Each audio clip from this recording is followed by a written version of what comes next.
Voter अधिकार यात्रा राहुल जी ने और तेजस्वी जी ने निकाली थी। उनका मानना यह है कि जो 65 लाख लोग जो डी रजिस्टर हुए हैं इस एसआईआर में बिहार में, उसमें आप लोगों को बहुत फायदा है क्योंकि आप लोगों ने इसमें घुसपैठियों को बाहर किया है जो कि उनके वोटर थे।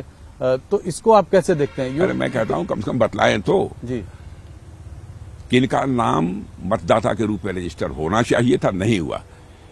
एक भी केस वो सामने नहीं ला पाए। बार बार इलेक्शन कमीशन भी अपनी तरफ से कह रहा है कि यदि आपको जो शिकायत हो वह शिकायत हमारे पास लाइए, हम उसकी जांच करने को तैयार हैं। लेकिन वह भी नहीं दे रहे हैं उनको। केवल देश की जनता को गुमराह करने के लिए कभी खड़े हो जाते हैं बहुत बड़े ब्लैक बोर्ड के सामने और जो है प्रेजेंटेशन देकर लोगों को गुमराह करने की कोशिश करते हैं। भाई तथ्य लेकर जाइए ना इलेक्शन कमीशन के सामने, इलेक्शन कमीशन उसकी जांच करेगा। न करे तो बात समझ में आती है, लेकिन उसी एसआईआर को लेकर कभी हाइड्रोजन बम फोड़ने की बात करते हैं, कभी आइटम बम फोड़ने की बात करते हैं, लेकिन एक सामान्य पटाखा भी नहीं फोड़ पाए।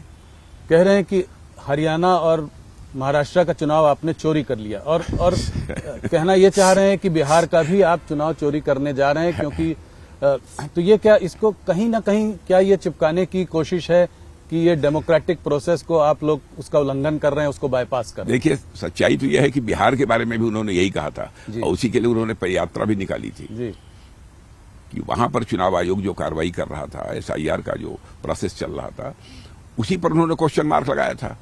अब वहां कुछ मिला नहीं, एक भी उदाहरण वो प्रस्तुत नहीं कर पाए। अब जो चुनाव हो गए हैं, अब उनकी चर्चा उन्होंने करनी प्रारंभ कर दी। लंबे समय तक जनता की आंखों में धूल झोंक कर राजनीति नहीं की जा सकती। बाकी और ऑपोजिशन पार्टी जैसे कि टीएमसी, ममता बनर्जी हो या स्टालिन हो तमिलनाडु में, वो भी कह रहे हैं कि एसआईआर हम अपने स्टेट में नहीं होने देंगे। क्यों नहीं होने देंगे? वो कह रहे हैं कि जो है इससे लेजिटिमेट वोटर्स को आप लोग बाहर निकालना चाहते हैं, डेमोक्रेटिक प्रोसेस का उल्लंघन कर रहे हैं। कौन लेजिटिमेट वोटर? मैं उनसे यह पूछना चाहता हूं, क्या जो बाहर से आकर घुसपैठिए? तो आपका मानना है कि ज्यादातर जो यहाँ से जा रहे हैं वो घुसपैठिए हैं? इन 65 लाख बिहार में काफी ज्यादातर नहीं, उनमें से बहुत सारे लोगों की डेथ हो गई है जी, फिर भी मतदाता सूची में नाम था, वह बाहर हो रहे हैं। बहुत सारे ऐसे लोग हैं जो कि सदैव के लिए बाहर चले गए हैं रोजी रोटी कमाने के लिए, अथवा कुछ लोग ऐसे हैं जो दूसरे देशों में चले गए हैं, यहां नहीं रहते हैं, उनका नाम मतदाता सूची में नहीं होगा।